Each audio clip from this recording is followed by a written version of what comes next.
What's going on, ladies and gents? Welcome to another episode of Into Somewhere Rivals. It's been a while, but we've been teasing this podcast for some time now, and we are happy as all hell to bring it to you. And when I say we, you know I'm not alone. I've got the man, the myth, the legend himself, Cody O'Needy 316.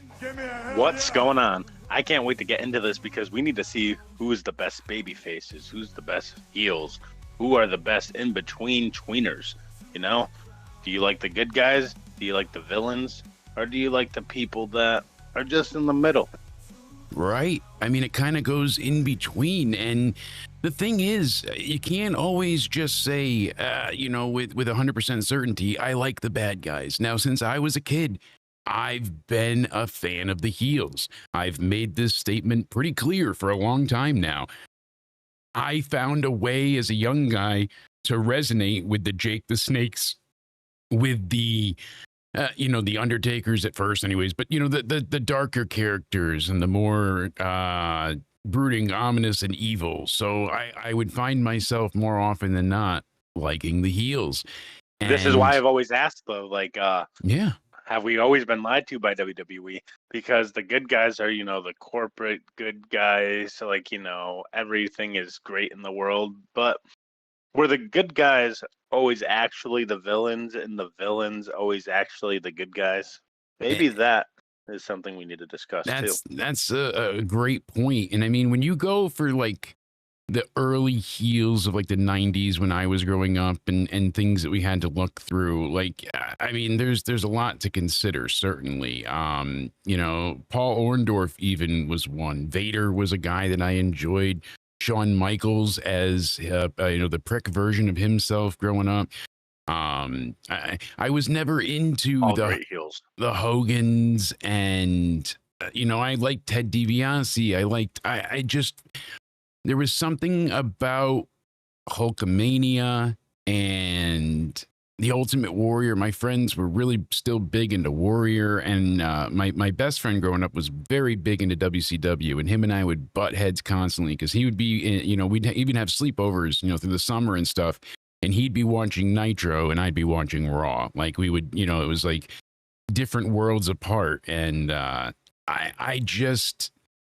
I found myself able to connect with the people that had a story to tell. That's what got me into it. And that's why I enjoy wrestling so much. It's the sports entertainment. It's the theater. I like Broadway. I like plays. I like the campiness at times.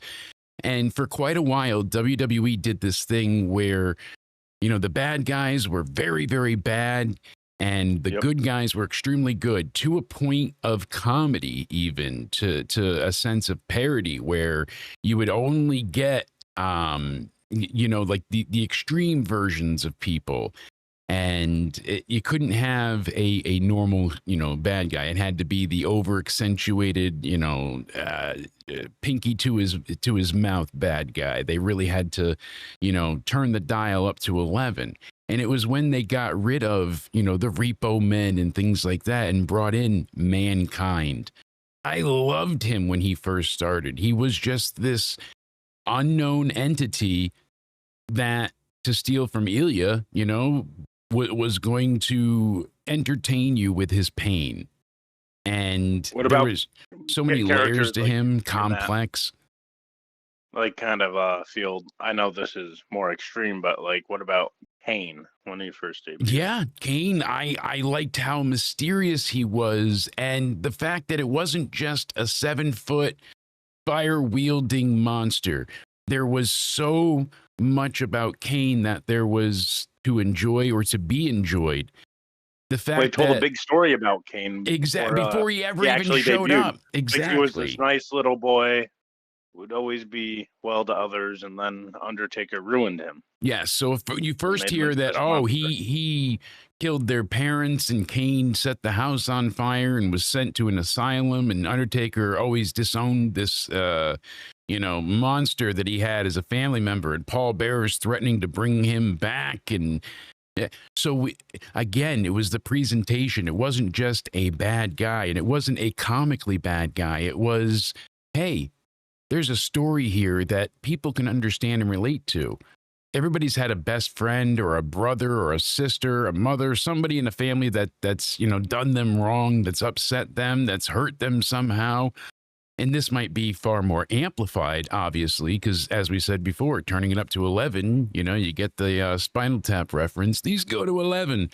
You need that. WWE needs that type of eccentricness, and they managed to hit several home runs when they really started to hammer home the story aspect. It wasn't just, hey, this guy's a bad guy, like I said before, because he's a repo man, or because he's a slob like Bastion Booger. Like, it was very surface level, run of the mill, vague, and a lot of generalities. Your profession, oh, you're the goon, you're a hockey player, and that was it. And you were going to be a jobber, and you were the bad guy. So when they started to add layers and complexities, Jake Roberts going through these trials and tribulations, and then his turn to God and everything that occurred there, we've since seen storytelling develop. And yes, Hogan might have been, I mean, there's been many heel turns before and after Hogan. He might have been, I dare say, the blueprint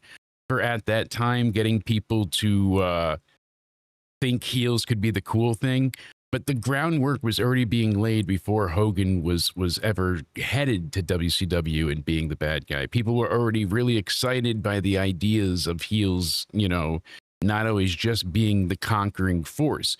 And you saw the difference around WrestleMania. I believe it was seven or eight, when I'm always terrible at recalling numbers, but when they went to Vegas and they had to move the event because Sergeant Slaughter becoming an Iraqi sympathizer and him going ahead and being a bad guy, it just was so against everything that he stood for that it stepped into that uncanny valley. It was just too much for people to believe. Mr. USA, the sergeant is now going to go against America. It didn't feel believable, and they tried to say, there was threats for it. Back into a good guy, what? Is he just going to go back to pro USA all of a sudden? Yes. Like, no, you turned on your country. Why would anyone want to accept you? Exactly. Back, right? And that's what people, tend to forget.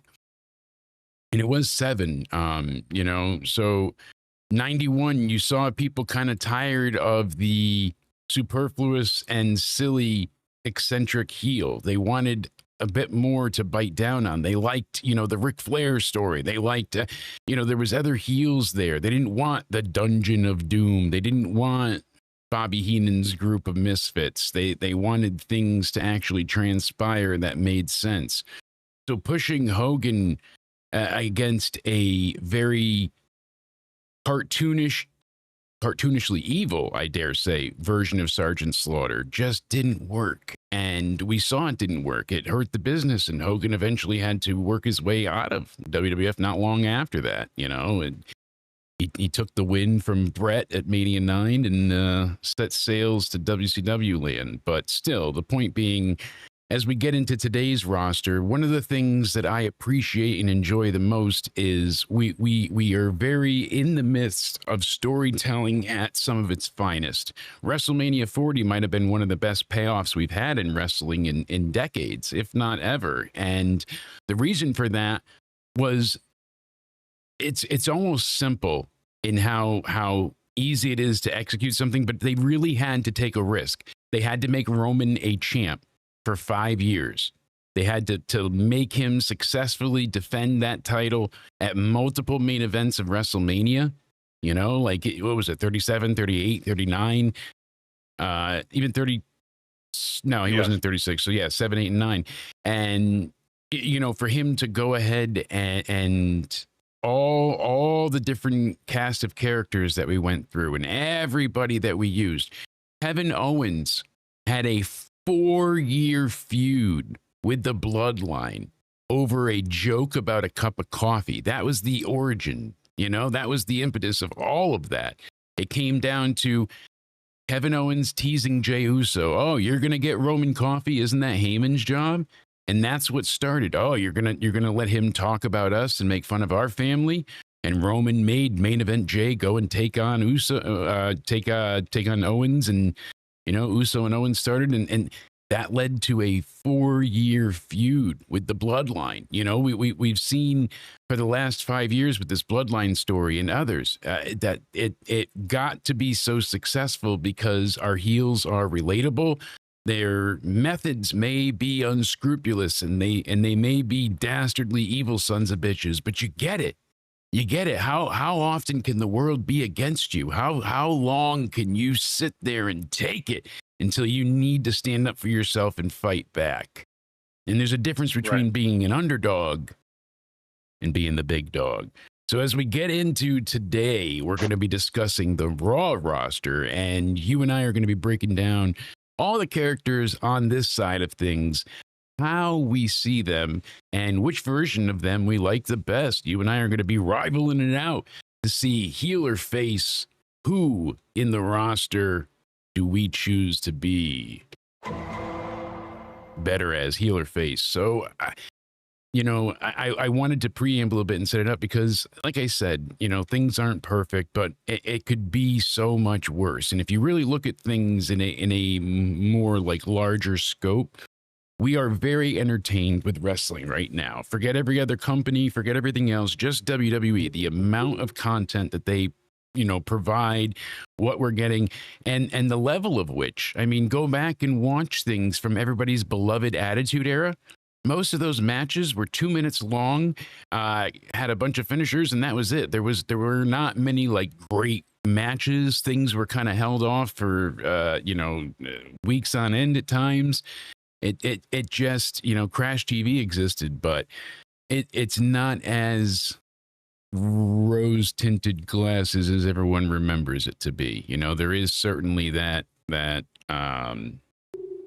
recency bias. I think the difference between back then and now is like there were better characters back then than there are now, and I think the wrestlers have advanced in the ring significantly, where they can still be good storytellers, but they don't have those like characters that are gonna see. I think the characters have even improved since that era. It's just the way that they're managed and micromanaged and handled. People are scripted for and not always allowed to take those reins off and just fully be the person they're trying to. You hear everybody's best is themselves turned up. Well, if they're being told what to say, when to say, and how to say it, that certainly hinders a lot of this. So part of the conversation, I feel like, is how they're booked today and how they're handled and how they're treated versus what they get going on in future. So as we go through the roster, you might be right. We'll see what's to be said here. But Adam Pearce, the GM of Raw, that's one thing I will say. They have two exceptional GMs at this point in time. I feel like Aldis and Pearce both work very well. Maybe work as well because I don't think we really seen them as heels in WWE. No. So this is where I would say let's just talk about authority figures overall, because we've had our Teddy Longs, we've had our Johnny Aces, we've had our Vicky Guerreros, our anonymous Raw GMs, our Paul Heymans, any kind of Constable Corbins, whatever GM that you want to go back in time from. Who is better, the babyface GMs like Teddy Long, Daniel Bryan, Shane McMahon, like when they did their SmackDown gig, or are the heel authority figures always better? See, I think the heel figures are better for storytelling, in the sense of usually they're hindering the faces and getting involved and being very directly involved, mischievous. They have a plan that they want to execute, that kind of thing. The heels are trying to get whatever they want to happen, as where the faces give everybody opportunity. And for the landscape that we have today, because technically Adam Pearce is a baby face, right? Yeah, I would say today he works better, and the GMs in general work better as faces. You don't need heel authority figures right now because GMs really shouldn't be in that role. I kind of like those heel authority figures, though. I think it kind of helps a star. So I don't disagree with you, but I think the GM role is touchy because having a heel in that role often leads to it's more of like a storyline thing. But why would you have someone that's set out for themselves and not the company? You know, really like Adam Pearce and Aldis right now, their best interest is Raw and SmackDown. Like, you know, their faces, they want to give everybody the best show possible. Like, so from an actual like company From an authority perspective, figure yeah. standpoint, though, they want to benefit themselves as much as they can. No, I mean, they want to make their shows better on their end. You figure, yeah, but or any authority figure. yeah. In See, any so kind of so business. the authority figure is usually trying to get themselves ahead, and that's kind of the thing. So I like the role that Pierce and Aldis have right now. You know, they're taken serious. They can be intimidating to you know. They're not backing down to talent. They stand up for their what they believe in. They get in their face. They fight for things. And they are respected to certain degrees, and they know how to handle business when needed. You know, they hand out suspensions, and they do make statements. They are steadfast in their beliefs. So I think it's better for current day what we have right now. Like if Triple H comes back out as the authority figure and he's, you know, a heel again, that wouldn't be the worst thing because he's in charge, but he's not seeing both shows. You know, it's more like it could be involved with his own story. So I think directors, GMs, all of that. Personally, to me, I think it's better when they're in the face territory because you want them to come out and be like, "It's going to be a great Raw. This is what we've got." You know, they hype people up. I feel like their job is better serviced when they're good guys. I see where you're coming from there, but I don't know. I've always, in any capacity, whether you're GM, COO, the chairman, I think I kind of prefer them to be heels. Yeah, I see that because Vince is, in my eyes, he's better as Mr. McMahon than he would be like Vince leading Raw or SmackDown. You know what I mean? Like we wanted the Mr. McMahon character. He was still in charge, but he wasn't always, you know, seeing the booking of Raw in front of us. Like he was doing other Despite shit. his allegations, like then when the good guy is about to beat his ass, see, he had like great facial expressions, like oh shit. Oh, definitely. Vince McMahon's facial expressions were perfect. Top notch. So when we get into superstars here, AJ Styles. This is one that I've personally gone back and forth with a lot because there is something to be said as AJ as a heel. He's another one that puts on unbelievable matches. He's a great talent, and I feel like it goes against him, though. He's not ever a bad heel, but it's just that fans want to cheer the phenomenal one. And I feel like it always worked against him.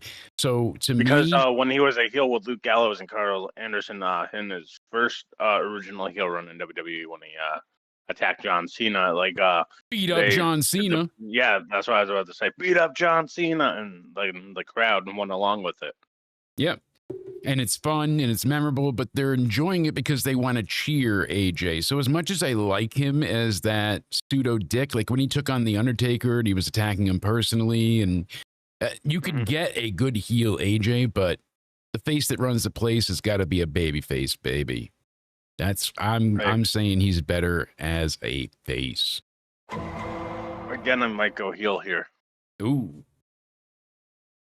I can understand that. I mean, he certainly brings a lot to the table. He was never really in that upper echelon as a heel. You know, when he got the titles and got his run, yeah, he feuded with Cena, but he felt like more of a face, no?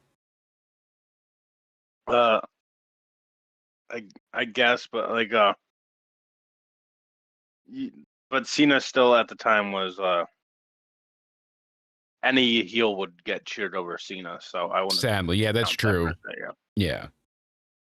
Well, granted. Akira Tozawa is an interesting case because Skip.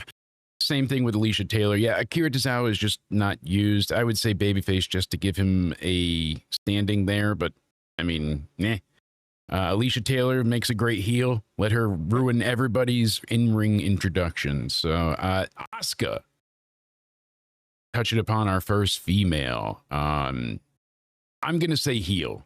I'm going to say her babyface runs have never fully engrossed the audience enough that it captivated their attention. Like, people cheered for her, they liked her, they wanted to see her succeed, but they never really got like feverishly behind babyface Asuka, as where I feel like the fans enjoyed Asuka the Killer. Like, they liked the streak I think idea. Asuka the Killer and Asuka, like as a heel, has more personality to Yes, her. her as the, you know, Because the like evil when heel. she's a good guy, she's like, oh yeah, and she just seems like to just be this like nice person that you wouldn't really think to be a It's badass. hard to write a decent babyface, and we'll see Because that as we go on here. She was Because just so excited, jumping in joy when Becky Lynch was announced her pregnancy. Like that kind of Asuka. Do you really believe her to be an ass kicker? yeah, she didn't seem legitimate. It didn't come across, and it wasn't expressed in such a way that was ever really acceptable for fans. Because, all right, she's got this great undefeated streak, and she's winning the Rumble, and she's doing all this stuff, and you're like, yeah, but she still didn't feel like the killer that we want. Like, the fans weren't at a fever pitch to see her beat Charlotte. And then when she lost, they were kind of like, oh, that sucks. And they moved on. It didn't feel like it made any lasting impact. So I would say right now, her as a heel is far more effective. What she's doing week to week, the way that she's being very psycho-aggressive with Kyrie and controlling, I think it's a really cool dynamic where Kyrie's, you know, kind of forced into siding with Asuka out of fear and loyalty as well. We know how that, you know, gets you nowhere fast. Loyalty. Yeah, Kyrie is really only a heel right now because Asuka's making her be one. Yes, and she doesn't have the willpower to say no. So, but will she end up being more of a heel? So there's levels to it. There's intrigue. There's questions. When you have babyface Asuka, it's just her being good for goodness sake. When she's bad, it's like, oh, we want to be the tag champs. We have motivations. We have goals, dreams. We want to achieve things. Bits and pieces. I know this is little like when she does something that benefits her, she'll do that little dance, like doing her laugh and stuff. That's perfect for her. Yes. So I agree. I think she needs to be a heel all the way. Austin Theory. I don't think there's much to say about this because for the most part, he's just been a heel, right? He has, but see, I think he would and can make a much better face. We've seen the crowd reaction naturally and organically garnered by him while in a heel tag team. He was getting a popular reaction where people wanted to see him leave the group and go on to a singles run. Like, the fans were genuinely curious to see what this would look like. I mean, he initially got in with Vince, the golden egg, and all of this stuff, and yeah, it was heel, but I don't think he was ready for that type of heel character.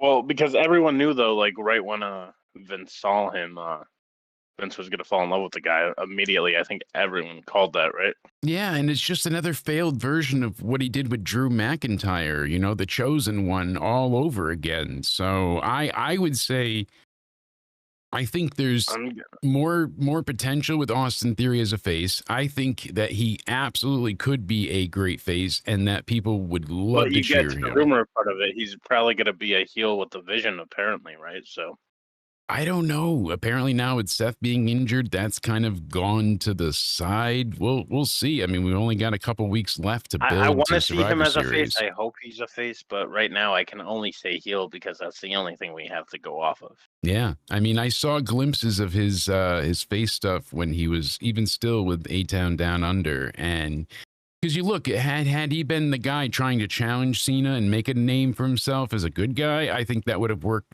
far better for his series with Cena than this is Vince's chosen guy, and he beat Cena and it did nothing for him. It was even, if anything, more of a hindrance with how bad the match was.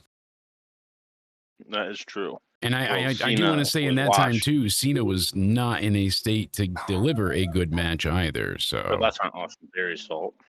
No, certainly not. But the entire thing was just kind of, you know, it's got that mark on it, unfortunately. So I'll only go heel right now because that's the only realistic thing I have to go off of until I see a babyface run, which I think would be great. But right now, I can only say heel.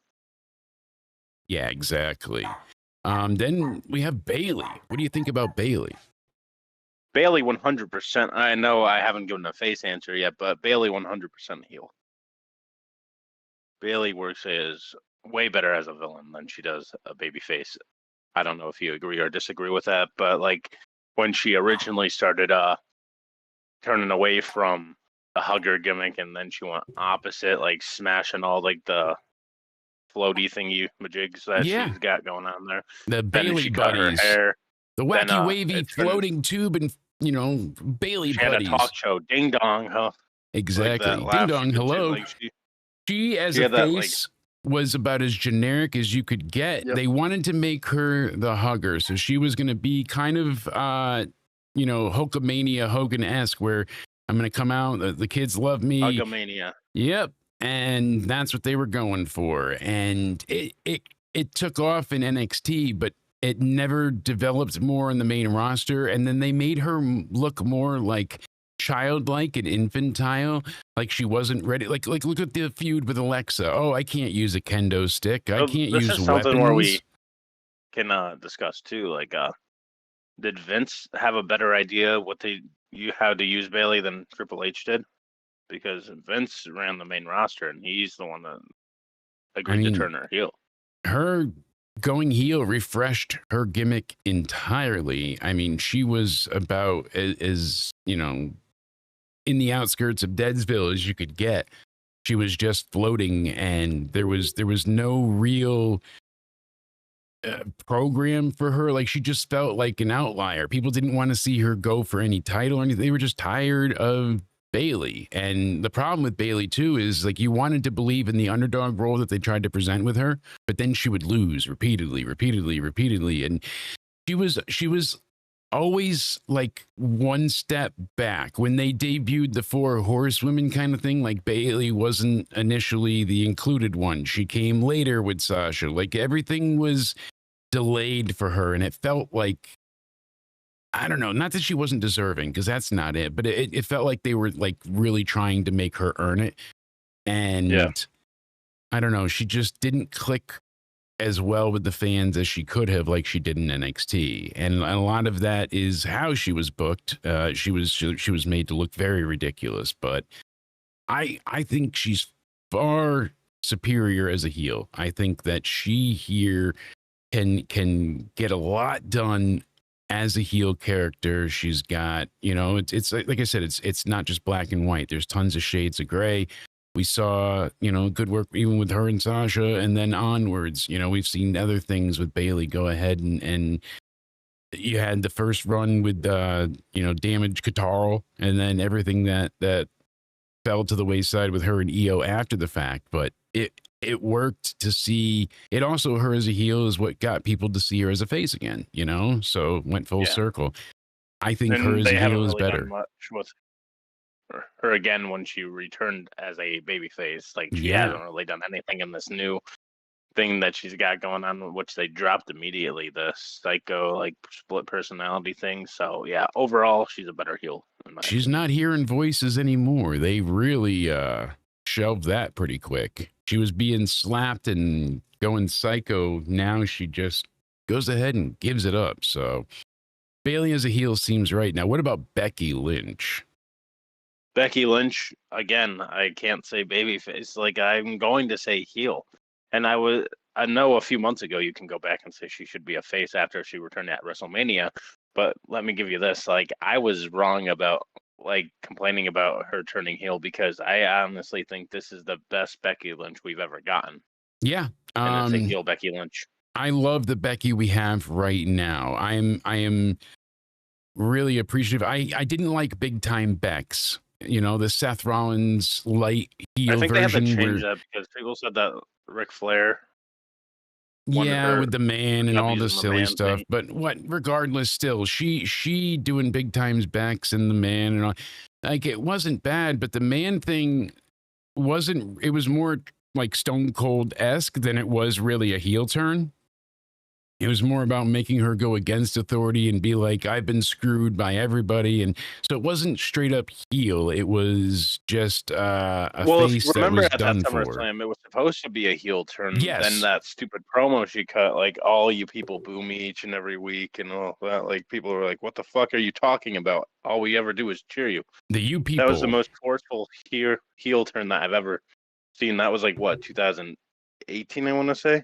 around SummerSlam there. 2018? I think so. Yeah, so, like, she turns heel, then cuts that promo, and everyone cheered it too. They cheered for her to win that match. They Becky cheered is a the great heel turn. face. Think Then they about WrestleMania cheered her 35. Her and coming. Ronda Rousey. Like she has been a very good face. But as a heel and as of what she has right now, she's so charismatic with how she introduces and talks about herself. You know, ESPN's The man saying it. character Everybody's has saying a it. weird origin. Like, Nia Jax is responsible for the official launch of the man. Yeah. I But mean, like that, people forget that whole SummerSlam thing where it was supposed to be a heel turn, and they had to backtrack because they cheered what she did. They cheered her before yeah. and they cheered her after. Becky So lost to Charlotte, you remember and that promo? fans were tired of it. I You remember it remember clear. that promo Oh, I where she remember it was like, clear as day. How dare you and not everyone cheer was, me while the fans are doing nothing but going nuts for her? It was so tone deaf yeah. and forced by Vince at that point. And those are the issues that we mentioned, you know, where it's like beyond the believability of character. And that's why Becky in this And I'm iteration gonna right go heel now is great. because of this version of her. Yeah, because of right now today. Because when she came back at Mania, I know like you said before, you thought you were wrong, and I knew she couldn't come back as a heel immediately because people were going to cheer her, so she had to do something to then get booed. So that's why I appreciated the quick story they told, and they had a plan with it. They didn't just do it for the Which, instant but reaction. my only issue is if they were gonna do it the night after, why not just have them win? Or because you've seen that before with like Seth Rollins and Dean Ambrose. Like, she could have won and still betrayed Lyra anyway. Oh, I got an accolade now. Fuck you. I didn't care about you. Yeah, it I was just did more that for about my own like benefit. I was gonna be a good person. I told myself I was gonna Or be a they could have just face. had Liv Morgan and Raquel Rodriguez win that match. Oh, you made me lose my return match at WrestleMania. That That would have made a that more does have some weight to it, but realistic way of. I think the weight was all around, hey, we just won these titles. The next night, your useless, pathetic ass Lyra made us lose them, and that's why she snaps. So it's like, I think it would have held more weight if you did it night of. You made me lose my return match. Not only my return match, WrestleMania. That I think has more weight than Raw after maybe I Mania. just don't know that I think the fans would have cheered it because of the loss. So I Well, they think cheered it anyway. they needed to, well, not in the long term. You know, she's gotten her heat back. So, and that says more about Lyra than it does Becky. But yeah, Becky went ahead, and certainly her motivations were pretty succinct going forward there. But she makes a better heel overall with the current iteration. Because if not, I would have been tempted to say face with her because of many of the runs she's had. Like I said, the first women's triple threat at Mania, she has earned those accolades for a reason. But she's just far superior. Now, Braun Breaker Definitely a better heel. is an interesting one. And NXT 2.0, he was a babyface. yeah, and he was well for a good period of time he was, and he was a babyface in the way that they did with Roman and several others, where it's like you're still a heel, but we're gonna call you a babyface at times. And then when he first got called up to the main roster, he had like that Big Show thing going on where he was like a babyface one week and healed the next. Yeah, he kept going back until and he forth. officially joined the Vision. Like, he was like back and forth face heel because I remember as Texan. So are they trying to make him a face or a heel? I was confused as well. And the thing with Braun Breaker is, as much as he's a good heel, I think that he would make a better face. With the barking, the dogs, we haven't really gotten to see a genuine face run from him. I consider him a Goldberg that can wrestle. Yes, that's why. So that's why I figure he can go in, have that classic match, but he's so fast, so I like explosive. those guys. Like, he should actually be dominant. Like, realistically, I don't think matches should last that long. He's a great in-ring performer, but he needs to be like that dominant, kick your ass, take care of business and see you later. I think he Kind can of do thing. And that. I He think can that have works better squash as a matches. heel See, I think he could squash people as a face. because Go in I and think it just would be be better cocky as and a arrogant. heel personally, because I think then you want that baby face eventually to take him down, because I think the chase would be fitting better as a face, because you need a heel to finally be the one to take him down. Yeah. So I So I mean, think he's a better heel, and I like the story of the, you know, the confident badass that is able to overcome just about every, you know, hurdle in front of them, but there's always something in their way, and being able to conquer what comes next. I think that would be really great for Braun Breaker if he was a face, able to go ahead and fully embrace his badass Steiner nature, math and all. And because the crowd want to cheer him for the, you know, he hasn't had that amazing promo yet, but it's also been kind of, I don't want to say short-sighted, but he's kind of locked into what kind of promos he can cut right now in the vision. Like how many things can you say for what the story is at this point, realistically?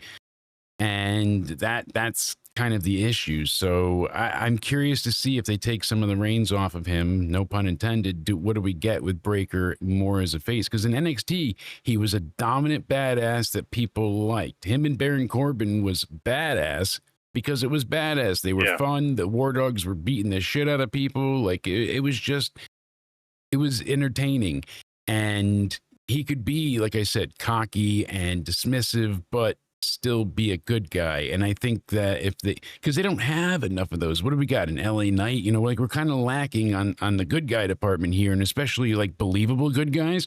Why is he believable? Because he can really kick people's ass. He's really that fast. He's really that strong. He's that explosive. He's that friggin' incredible. I'm going to say face, but I mean, I totally understand why you're on the heel side of things here. I'm definitely going heel for this one. Yeah. Now, the other Bronson Reed, he's a questionable one, because you think back when like he was taking on Braun Strowman, and essentially he should have been Has the he face ever been a then. face? Not really. I mean, I think there was a brief point that he did in NXT, but even that, like he was like the Auszilla or whatever.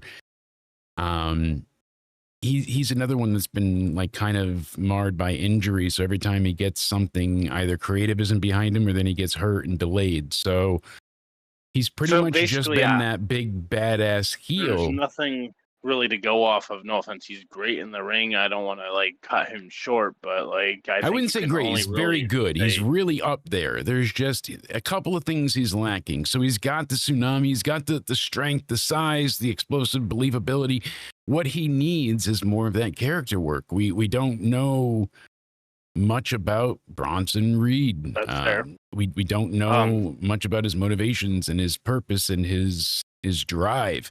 Instead, we just know that he's like this. He's like a hired assassin, basically, at this point. Heel, so I'm gonna go heel. Yeah. No, I feel like this is a default. You know, kind of like I could picture him as a babyface. Think about when he took on Braun and he did the splash, you know, and it blew out the car windows and the crowd was going nuts. Like he could be that type of like spectacle wrestler, because he is such a big man that can fly. You know, he can go off the top rope and do all these impressive things. They could make him into such a spectacle that, like, holy shit, and the crowd would go nuts. Oh, tsunami through the table. Oh, my God. Like, I could see him being cheered repeatedly and getting over in that regard just with his work. But it's the character work that always fell behind. I don't know people would be lining up to cheer for him to beat like a Braun Breaker or somebody. So I'm going to go with you in the heel side, but it feels more subdued. Brutus Creed, we'll kind of lump him and his brother up together as one. The Creed brothers, I would say they've been kind of a non-existent, you know, entity for quite some time. They were around with Chad Gable, and then they weren't. I mean, I know Chad got injured, but I thought that they would still be utilized somewhat. Instead, we've seen nothing with them. So Chad said, you guys need to go and win titles. Ivy Nile and the Creed brothers did the exact opposite. They got their asses beat and disappeared. So I guess I would say it's kind of a moot point, but I would go with heel at this point. But I don't know. Creed, I don't. Honestly, they made me lose interest in them. So I honestly, no offense, they're great in the ring, but skip. I wouldn't even say great. I would say they're decent in the ring because Decent. I would say they're really good. They're not bad by any means. They just haven't had a Their match. characters aren't there, but in ring wise, they're good. They're very good. I just, to me, I hate saying this. My gigantic fat crippled ass, being Mr. Criticizing over here, but without sounding too hypocritical, really, what I get from them is they're very like paint by numbers. Like it's a match, it's laid out, but I don't ever get the feeling that things are called on the fly. Or I'm actually going to go face here. Thinking about it, like they just seem like those guys that are just like comedy, funny, the all-American goofy guys. Yeah, like they should have that type of charisma where you want to smile when you see them. But So I don't think we've been introduced to them enough, and I see that. I'm still going to stay with a skip here, but Kathy Kelly makes a great face because of her face, so we'll just call her a face. Here's one that I'm curious to hear where you go to, but Chad Gable. Chad Gable is, I think, I liked. See, now I'm getting all the fucking American things confused. What was his first? American Alpha, right? Yes, American Alpha. I like that thing with Jason Jordan. I thought that was an amazing tag team. They were baby faces there. Then he'd had the Alpha Academy. I think it was next with Otis, which majority of it they were heels, and I thought it was like. But then they kind of turned babyface, right, for a little bit. Yeah, for a short period, and they did the. Yeah. Then Jason Jordan was, Kurt Angle's son. Now I'm gonna actually say, go back to right before Mania when Chad was trying to take the IC title away from Gunther. The crowd thought it was going to happen. They could not have gotten more into that goddamn match.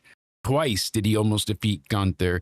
And not only was that some sick and serious graps that they pulled off with each other, like incredible match, but the crowd believes in him. He is that Kurt Angle, the Olympian, the Mr. America. He needs to be a face.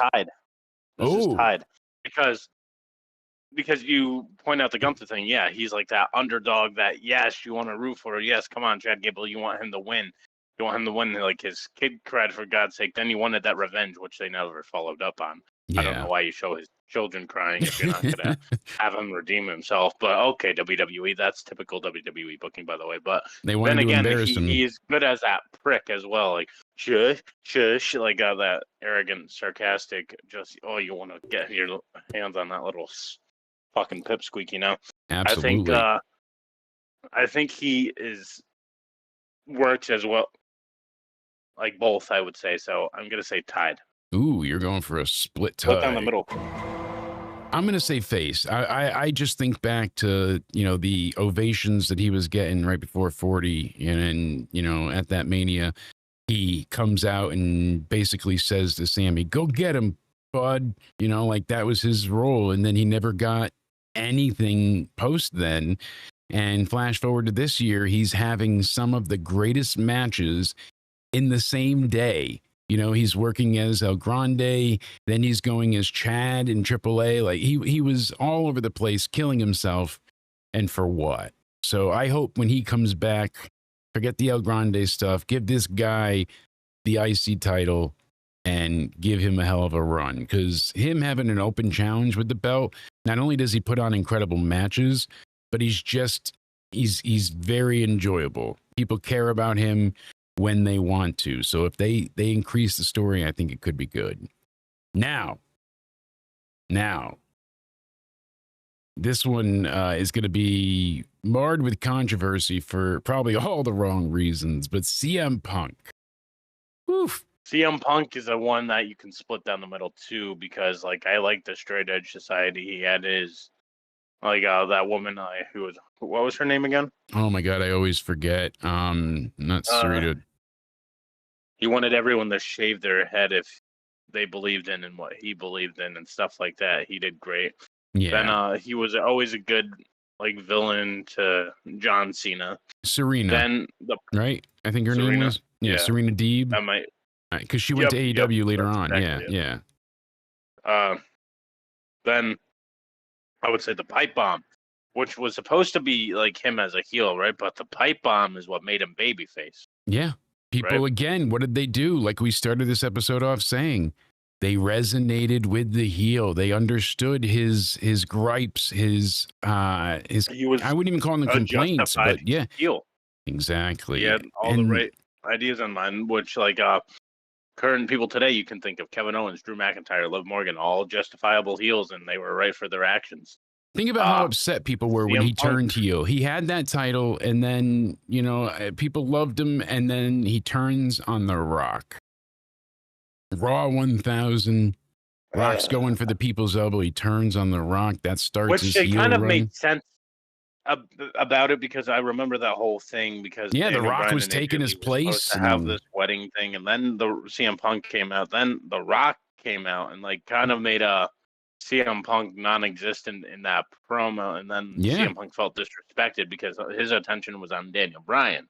Then all The Rock did to CM Punk was like that, like he patted his own chest and like kind of brushed him off, and CM Punk took disrespect to that. So then CM Punk's mood changed kind of throughout the night, and then CM Punk in the main events, like fuck this shit, because the Rock came out, then he's like, all right, you disrespected me, motherfucker, now I'm going to get you back. Exactly. Because CM Punk was always that baby face, but he wasn't that hunky-dory like John Cena, over-the-top baby face for the kids. He was, I'm a face, but I'll beat a face's ass as well. He's taking up the whole screen now because his ego's so massive. But no, I genuinely am going to surprise you, but I prefer him as a face. He's probably one of the best heels. Because I like the Punk and Heyman dynamic too that they had going on. Even when you go back to AEW, and I hated the impotence of it all, and like the crux of what happened, and the Elite and all that. But what I'm saying, like when he and Moxley were having that stupid back and forth, and they did the Rocky 3 thing where he lost and he's got to, come back. But that return promo where he was like, I had the cord tied around my neck. I was never supposed to be alive. He, as a babyface, can get the crowd behind him for any goddamn reason. Did him and Moxley have issues? I know this isn't the podcast, but like, didn't they have? They had.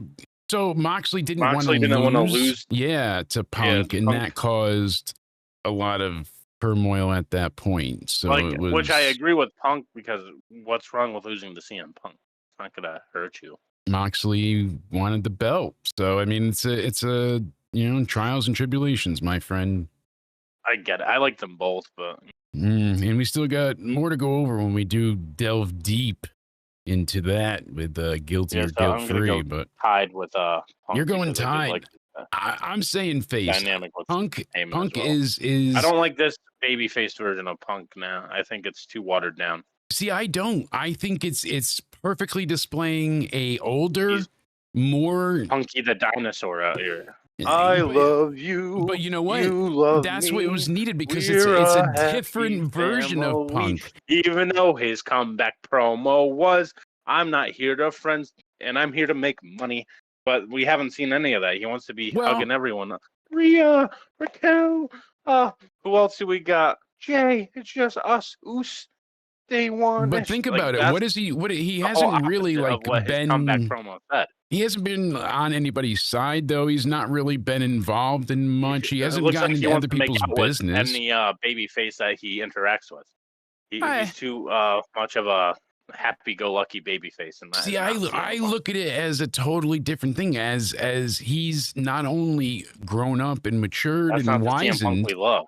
But the CM Punk we love is people change. Badass goes against the system. That's kind of the thing that Maybe not though, because think about it. When he left and his gripes and all of his issues, he was so exhausted. He was overrun, 10 years on the road. His batteries were drained. He kept saying over and over, just let me go home and recharge. And we probably wouldn't have But then he gotten comes back to anything with WWE this. as the I love WWE. But I Like, don't think it he was he I love sounded like WWE. Camp Cena, He the sounded Camp like WWE, John Cena 8-year-old. You know, the old pro Camp WWE. I yeah. love the WWE. That's not the CM Punk I want. I want the Granted, CM but Punk where he's like fuck everyone and so here's what I think I'm the guy. happened that people don't take into consideration. He went to AEW. He saw the other, grass not being greener.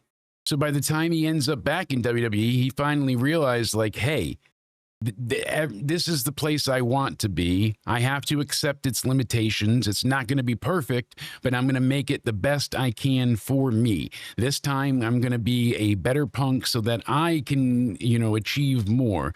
And I feel like he is PG Punk. It might be a PG Punk, and I don't know that he'll stay that way forever. But I appreciate it now because it feels succinctly real. It feels legitimate because I don't know. As you grow older and your opinions mold and change, it really resonated with me that it makes sense. I could see the justification as to why Punk would feel this way.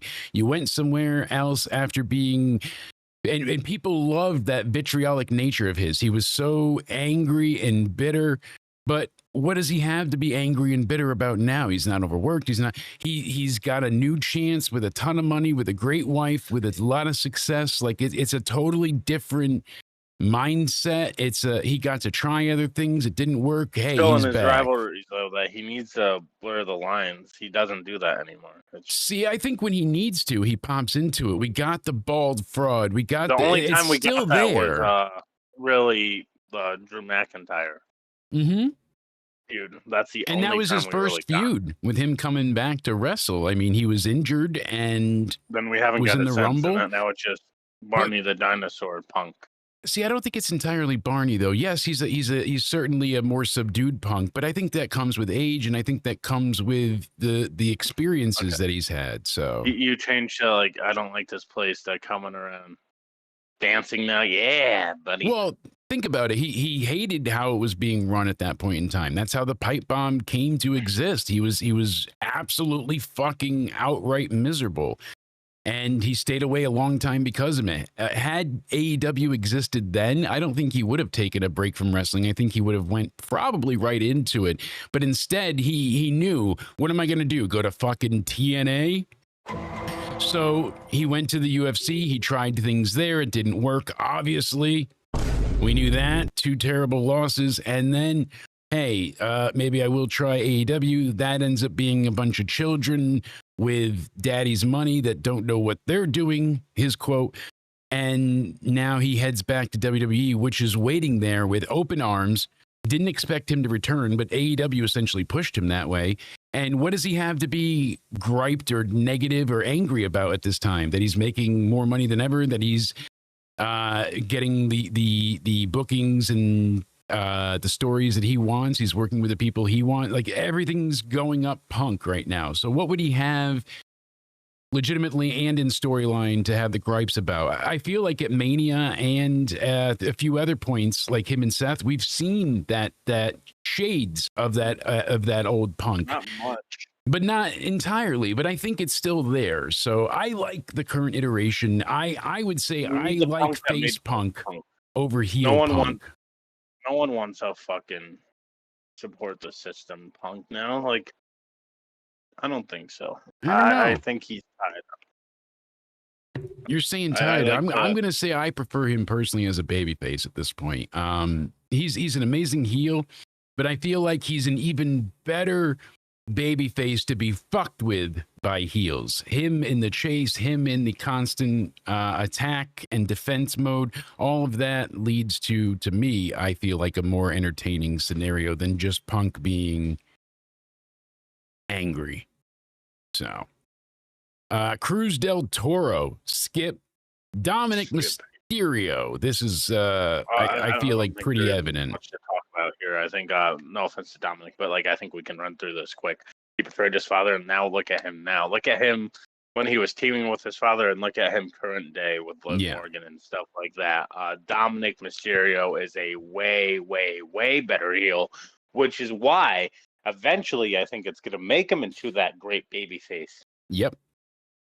You nailed it. So his original debut in And the you don't run need, that he people are had. like, why would you want to do that? Like, again, let me, before, sorry to cut you off, but let No, me go. just tell you this. You don't need to change his character whatsoever. You can have him do the same shtick to heels as well.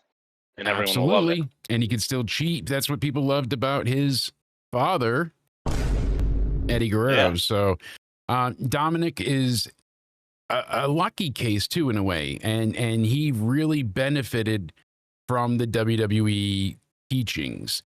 And I say that because do you remember how he started? So Ray was going to go to AEW. It was kind of a done deal. He was already at All In, like this was happening. And then they said, well, if you come with us, we'll train your kid and let him on TV. And even I was like, oh, this is ridiculous. He's not ready. Dom was terrible in the beginning. Remember Seth and I think it was Buddy Matthews lighting him up with the fucking, like they whipped that boy. He had welts everywhere, but he was pudgy and he was a bit overweight and he was just very, he you know, looked more like my daughter's boyfriend than a wrestler. So I had to go ahead and lay the smack down. And now the two of them got that sexiness going on. He slimmed up, he got some muscles, he got some fight in him, he got some attitude. And you could see it. He got confidence. He got comfortable. He believes in himself now. And that fully coincides with the impending face turn that I'm looking forward to. But like you said, he isn't heel, he isn't face. He's Dominic Mysterio. He could be used in either way and get cheered or booed. He got some of the loudest reactions. Doesn't matter if it's cheers, boos, whatever. He got the loudest reactions. Rey Mysterio is one of the most beloved faces in all of WWE. And look who they were chanting when Rey Mysterio was trying to talk. Dirty, dirty Dom. The entire time. I mean, they couldn't stop. Just the dirty, dirty Dom. But I love the fact that Dom is Dom now, and he could be booed out of the building with the loudest boos ever, or like WrestleMania, he can get the loudest reaction of the weekend. And he does that without changing who he is. So I don't want to say it's a tie because he's just him. He's one of the few on this list that just works as himself.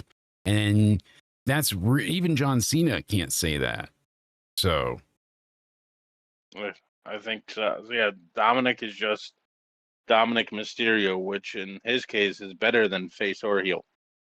Yeah, I and totally he might be agree. arguably the best booked star in WWE right now. No doubt about it. I mean, there's a reason I don't think anyone's booked better than him.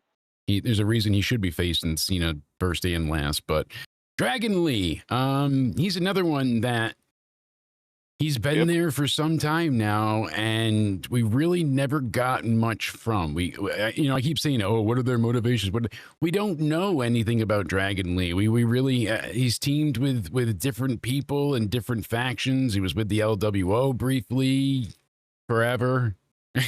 Yeah. And it sounds like an oxymoron, briefly forever, but that's what it felt like. It wasn't that long, but it felt like it lasted eons. Him and AJ feels very random, and it's more like a meme of the AJ Lee name than it is actually them being a unified team. That's why I'm not going to go anything off. I don't think. I feel like he's I don't one. think it's going to be a long-lasted team. No, I feel like he's one that works better as a face. I feel like as luchadors typically can be cheered. They're liked by the younger children, a la Rey Mysterio and the such. But I think Dragon Lee works better as a face, but he hasn't given us enough really to go off of at this point. Yeah. Me, it's Skip because Like, I don't really care right now. El Grande, this is another one quick. This is a gimmick and a gimmick and a gimmick. It was Chad's, then it went to, theirs. Now we have the actual El Americanos, and it's jumped the shark initially. Now we're jumping SeaWorld. I like Ludwig Kaiser. He himself makes a better heel. The El Grande role has to be a heel. El Grande may go into a popular star. Remember the El Grande character. Remember the IWC was bitching, saying, "This is a racist character, man. What the fuck?" And exactly. now everyone likes it. Because they realized the crowds in Mexico loved it, and then they're like, "Oh shit." That's why I compare this to. I hate to bring this up here, but my Washington Redskins. People say it was racist, and then Native Americans are now suing the Commanders for discrimination because they wanted that name because it honored them. Moving on.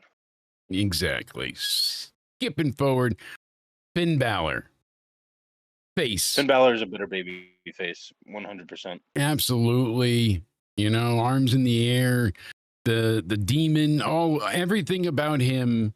Even when he was in the Bullet Club as a heel. That flashback when he was on NXT, what was it, a month ago, I would say? Yeah. Maybe, and we saw him, with the arms in the air, and you could tell he misses it, and you see the smile.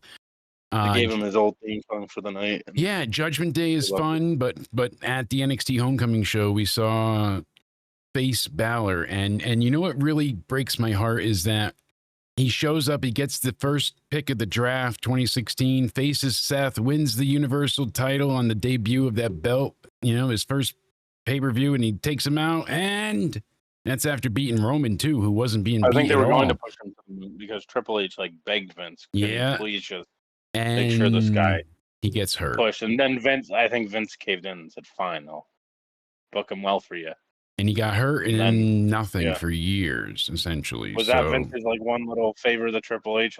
That seems like it, because look at everybody else that's come up from NXT. Because he never really buried him officially, besides that one thing with Kane because he went off script. Yeah. But I don't think Vince really went out to bury the guy.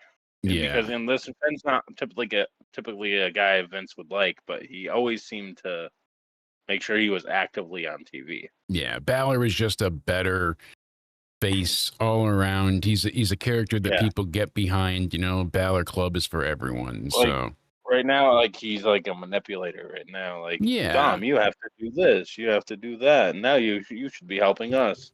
He works good as a nefarious and deceptive heel, where he's not an asshole to your face. It's all passive aggressive and Dominic to hook up with Roxanne. Yeah. And just because Roxanne wants trying to mess things up for your girl Liv Morgan. Roxanne and Finn, Roxanne and Finn are trying to get Liv Morgan mad at Dominic, right? Yeah. So that's the whole goal there.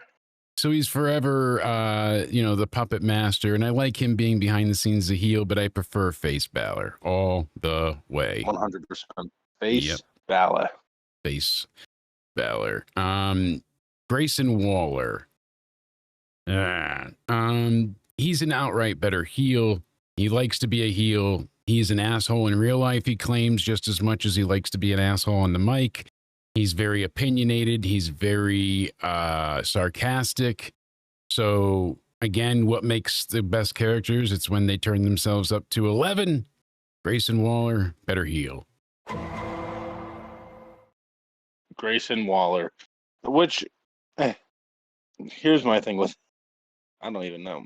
Former tag champ at Mania, I thought this was going to be their next, Cena Orton kind of dynamic, because this is two guys Vince would both love, I think, right?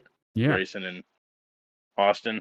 I thought that's why they were going to be their next Cena and Orton, but I thought Grayson they would be the two to fight forever. Yeah, that would be the next bit of the feud. We'd get Grayson Waller and Austin Theory, Punk Grayson and Waller, Seth. To me, unfortunately, Rock and Austin. That's skip. I don't really they don't really do anything with him. So what would you prefer, though, heel or face? I mean... oh, God, no. No face Grayson. No. Grayson Waller is a I don't even think it would work as a face. I don't see No. him being able to personify that type of good guy. I think he needs to be a heel. Quick, I don't think because he's a top star, but I hate to move on from him quick. But Gunther, it's obvious. Gunther has to be a heel. We know heel, that. I don't think we'll ever see him as a face either. So heel, right? Gunther's one that probably could go his entire career without shifting. And that's interesting because I'm trying to think of who else we've gotten that has pretty much been consistently a heel throughout their time. Gunther, I have a very, very difficult time picturing him as a face whatsoever, even in the slightest bit. Like, I just do not see that happening. He makes a great, imposing, intimidating, threatening heel. He's good as a leader of a group. He's good as singles. He fills multiple roles. Gunther, goddamn, he's a great, great heel. 100%. I know you agree, but Ivar. Yeah. So Ivar's a face through and through. Ivar, this is Hansen, right? Skip. I don't really. Yeah, he was Hansen, right? Yeah. So, I mean, Eric and They were Ivar great kind of in deal with the NXT. same stuff. Yeah. I actually like the Eric and Ivar name better than Hansen and Rowe. Mm-hmm. And I think that that was one thing Vince did correct. Change their names. I don't think Hansen and Rowe are. No, I like Eric and Ivar, but I hated the Viking extravaganza experience nonsense. That's the difference. And like Vince gave them better name, but better first name, not a better team name. And he was obsessed with changing everything at that point. Ivar is a big man that could move like a cruiserweight at times. It's incredible what he can do, and moonsaults and dives and all that stuff. I think he makes a exciting face in that regard. We haven't seen a lot of character work on the mic from them, but I feel like in-ring face. Well, they're the War Raiders again, right? Yes. See, but again, they don't really do anything with them on the main roster. They never really have, for the most part. So you can only really go off their NXT stuff. So face. Yeah. They were heels for a little bit. Ivy Nile, again, I would say she would be a better face. People see her as a heel, but I think that, again, the All-American gimmick. Better underdog. Yeah. She comes in, she's got strength, but needs a little bit of confidence to build up. Reed brothers. We probably should have just slipped her in with them, but I think she has good charisma with them, and they would have all like comedic, but talented in the ring. Absolutely. Kind of characters. So I think her as a face fits together with them. Io Sky, we got the head bobbing craziness. She is one that, to me, I could see it going either way. She's been a good heel. She really has. But right now, the face run that she's on, and even without holding the belt, the way she's over with the audience, her promos have gotten better. She's been able to... I would disagree.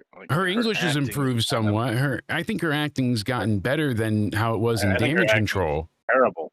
Really? See, I thought it's improved since Damage Control. Did you, Rhea? I just need more time. Then faints to the ground, so fucking awful. It's yeah, no, you're not wrong there, but I feel like she's improved.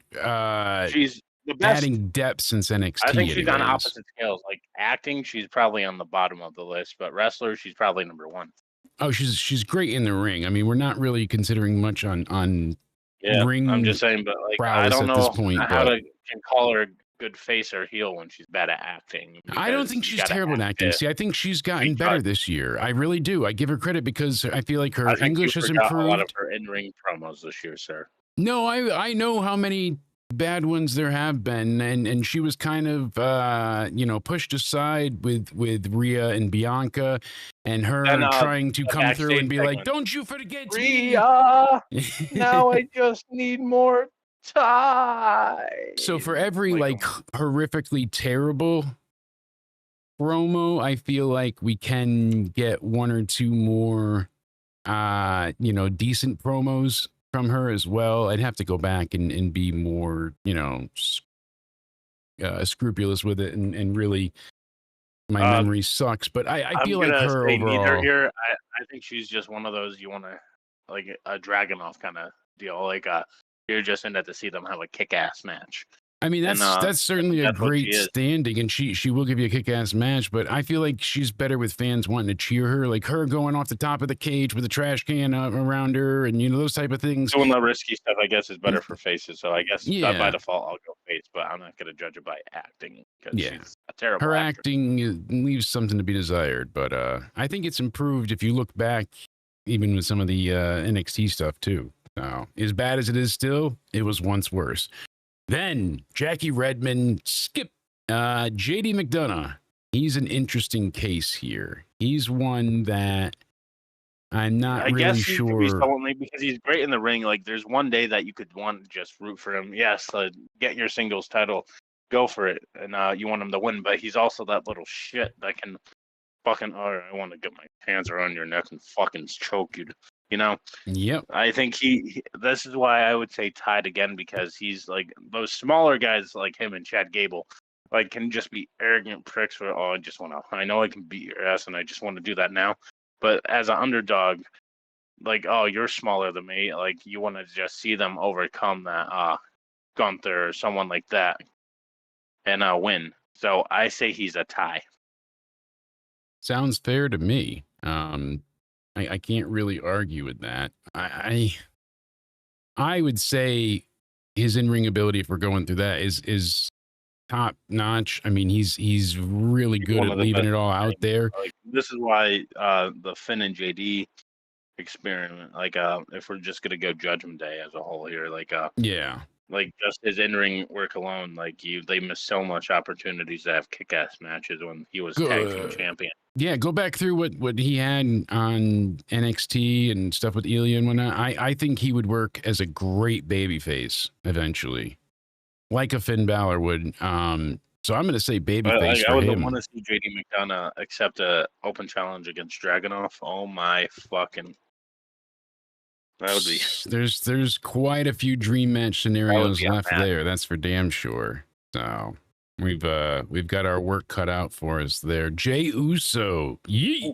I'm gonna go heel. So Because I know we're gonna be like, it's just me.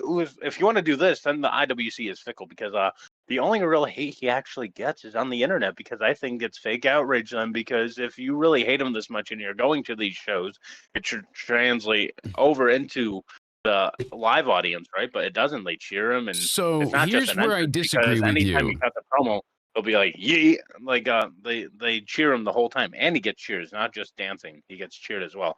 And I don't know if there's anything to really disagree with because he gets cheered All right, here's my in thing the with audience. you I think he's a can't better heel. really I feel like in today's current temperature of wrestling and the way it's being viewed, you can't go by audience reaction anymore to view whether or not fully something is or isn't working because at least in WWE, especially right now, there's a few different reasons. One, tickets are very expensive. You're going there to have a good time. You want to cheer, you want to run it back, you want to do it all over again, But when you're They know who watching he is, so I home, don't know when you're watching on if your bank TV, accounts though, have anything to do with I want to whether. fast forward through all of Jey Uso's entrances. And then when he's running it back, I want to skip through that even faster. His promos have really been piss poor. And his matches, I mean, you look at That's what he why did I with said. Punk, he's lacking. That's why I said I think he's a heel. He's a better heel because look at his stuff in the I Bloodline. He agree. was a lot more entertaining there as main event Jay. He was also the right hand man, right? Him as the Uh, right-hand man so with Roman and he going was in perfect because and he had to face all Roman's rivals before the exactly. pay-per-view, Roman used stuff him like as that. the heater for everything. So he would get And these introductions him and and Sammy's moments. dynamic in the Bloodline was fantastic. Like Yeah, Jay is a better heel, and I think this heel turn is going to actually help him if it no doubt actually about happens. it. Because I know they did a trademark, what tribal hair or whatever, right? Tribal air, Exactly. Tribal air. whatever. Yeah, that he. So So it's not that he heel. makes a terrible face. People are certainly behind it, but it all comes down to the entrance, the yeet, and the gimmick. There's not really any more substance than that. Yeet. As where when he was a heel, yeah, you're getting booed, but at least you're getting a genuine reaction. We weren't. People are going to cheer live regardless. Like I said, I keep going back to this point, but they're booing Cena, and then when the cameras are off, they're chanting "Thank you, Cena." You know, that's kind of how it's going because the fans know their role nowadays. Kayfabe is long dead. People know how things exist, and it's just unfortunately kind of a sign of the times.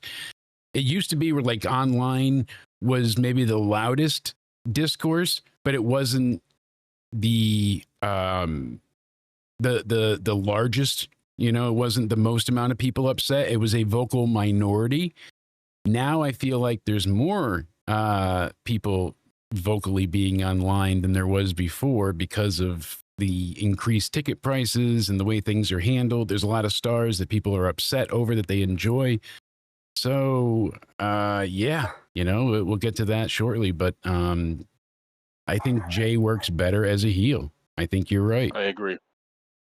So main event Jay was having even him with the Usos, and you go back to, you know, with him and his brother Jimmy when they were taking on people as heels, the Uso Penitentiary, and, you know, 2016 times, Hell in a Cell, all that kind of stuff. They were doing work as heels. So Joe Tessitore, Skip, Julius Creed, we talked about them. We lumped them together with the Creed brothers, said they should be faces. Kairi Sane, you figure Again, the I think pirate she's a better gimmick. face because she's not even really a heel right now. Yeah, I think she has potential as a heel, but definitely a better face. And she's only one. a fourth heel. The face character she has is very surface level. There's barely anything there with her currently. I mean, it's just kind of I'm the pirate princess and I'm teamed with Asuka. You know, there's not much more than that. There's a forced relationship, but that's what it comes down to. So I think you and I both agree there. Yeet. Better face. Sorry, no yeet. Kofi Kingston. Face. I agree. Kofi Mania. Like I could have said a heel if they actually carried this and executed this heel turn well, betraying Big E, saying, "Oh, you're a piece of shit. You didn't help us," even though he was injured, and they could have capitalized on that so big time. And what are they back to now? They're comedy gimmicks. Like now they're dressing as like some sort of like what people that mourn the death of stuff. Like yeah, they're just back to their comedic ways. They're not serious. They're forever at a funeral, and you know, it's just you know the wake needs to end. What's the point? What's the point of them being heels? They're just going to be comedic anyway. They could have just done that as good guys. And it fits better with them as good guys. Happy-go-lucky, twerking and stuff like that. That was the where they were angle with the turn with Big E was great, but everything that followed, the turn, like this is like straight shit. The John Cena thing. The turn itself, great. New Day turn itself, great. But after that, they just don't know how to keep up and execute things past the moment. So Kofi Mania, him just go getting that title, the New Day, right? The New Day, yeah. Xavier Woods has just ever been known for the New Day. Yes. So the New Day is better as faces. I agree. Even though they were booed for so long and looked at as heels, and I feel like Kofi Mania, Xavier, you know, them as tag champs, them, you know, being the power of positivity with Big E. All three of them, Big E limped into better as faces. I agree. Now, this one here, quite an interesting character. Let me talk to you. Yeah, LA Knight. You know. Okay, see, I know the crowd is so over with him, but he just has that personality where he's better as an arrogant prick. I can't fully disagree with you. I prefer him as a face, very Stone Cold-esque in his presentation, motivations, whatever you want to say. Both Stone Cold and The Rock. Yeah, where he's extremely cocky, extremely confident, but usually he can back it up. He's very entertaining. Yeah. He's so charismatic and so effervescent. He's just very fast paced. He whips out these poignant one-liners. Would just be better as a tweener. We'll just go after no matter who it is. See, I would still say make him a face, but again, on that line of being an asshole, but still on a cheered side. But yeah, I mean, LA Knight, people are upset because he has been just floundering for years. You know, we saw him come in to NXT. We thought there was some type of plan in place, and then he becomes, you know, Max Dupree with the Maximum Male Models. That goes to shit. He almost gets let go, and they let him become LA Knight again, and he gets himself over. Yeah, he did it himself, and just through sheer persistence and will, he's managed to get the crowd behind him. And even if he loses, like he has been, he's still entertaining in the ring enough that fans want to see and hear what he has to say and do. So LA Knight, right. I'm saying face all the way. I'm gonna go tweener or heel. Yeah. Honestly. So I'll let you start this one. Liv Morgan.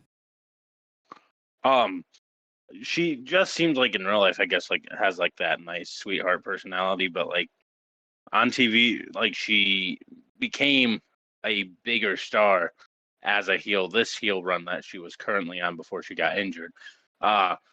People are like, what about, because people are nervous about her coming back as a babyface when she returns at the Royal Rumble, or whatever. But I think she can be like Tuesday dominant. in Tampa. She just plays that character still. What's that? I said, or if she comes back Tuesday in Tampa, you know, just randomly, not even on TV.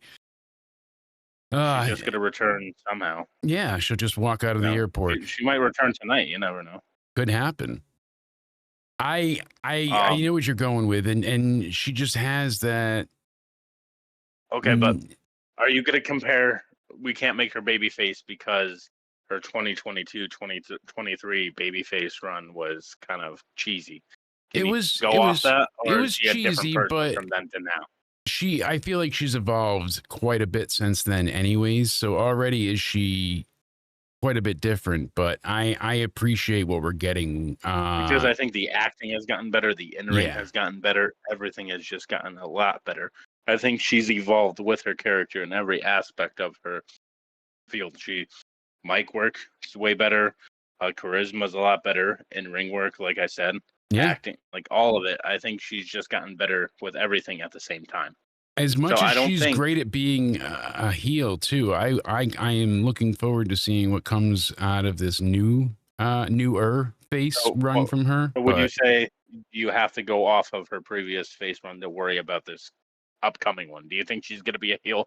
Because you know her fan base said that she's going to come back and stick as a heel. I think she'll be a babyface. I think the crowd wants to cheer her. She's going to live up that big reaction and go from there. I think she could still be. I don't think it would make herself. sense for her to come back as a heel, though. No, and she could still have the elements of the heel character, but I want to see her as a face, and I think overall she could make a better face. We're gonna get in trouble for this, you know. She's a damn good heel, but the whole time she was a heel, there was still the point of me being like, oh, but I want to cheer for her. Yeah. So in the grand hopes of things, because you said face. I know. Because people said that she's only going to be a heel. She's not going to be a face for more like 3 or 4 more years. They said because she just turned face.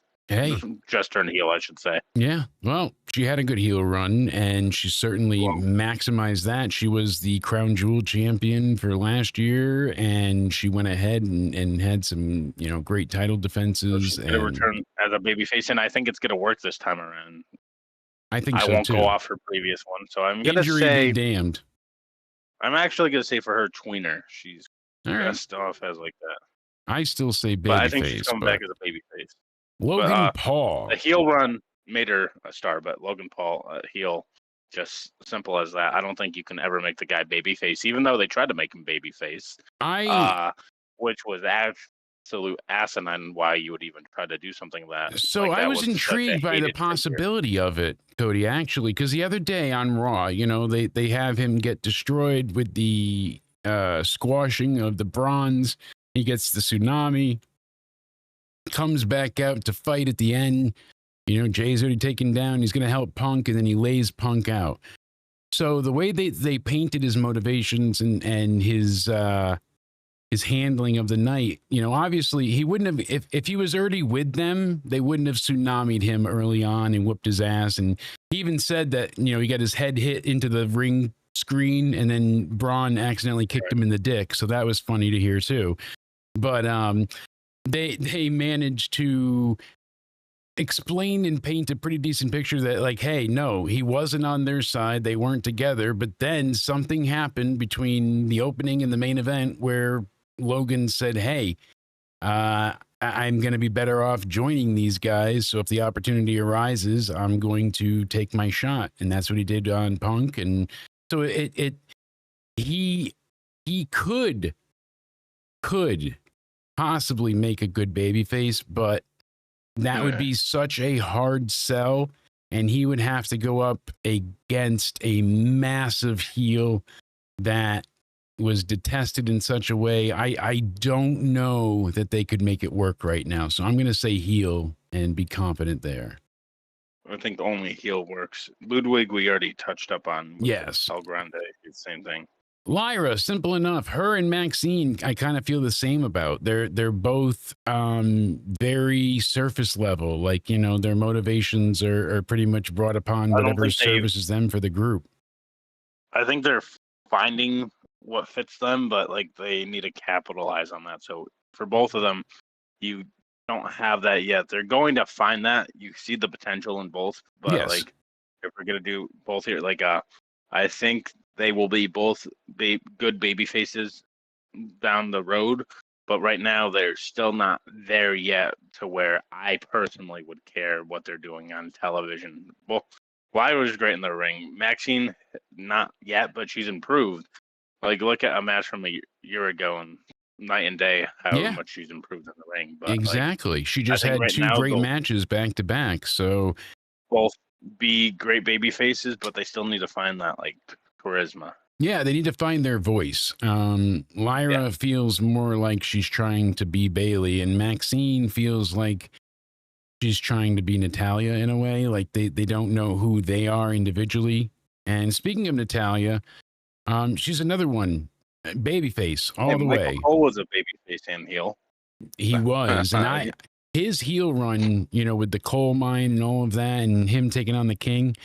That almost killed wrestling for me at that point. I remember watching Mania 27 and being like, this is hurting my soul to sit through.